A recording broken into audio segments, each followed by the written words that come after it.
أعوذ بالله من الشيطان الرجيم.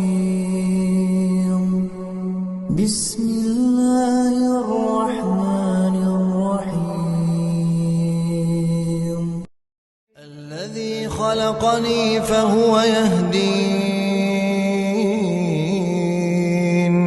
والذي هو يطعمني ويسقين، وإذا مرضت فهو يشفين، والذي يميتني ثم يحيين، والذي أطمع أن يغفر لي خطيئتي يوم الدين.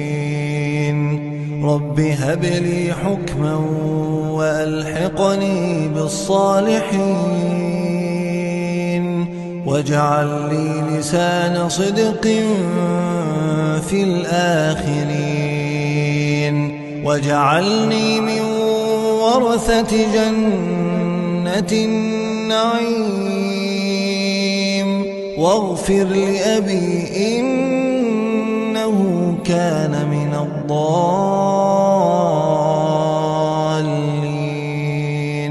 ولا تخزني يوم يبعثون، يوم لا ينفع مال ولا بنون إلا من أتى الله بقلب سليم. وأزلفت الجنة للمتقين، وبرزت الجحيم للغاوين.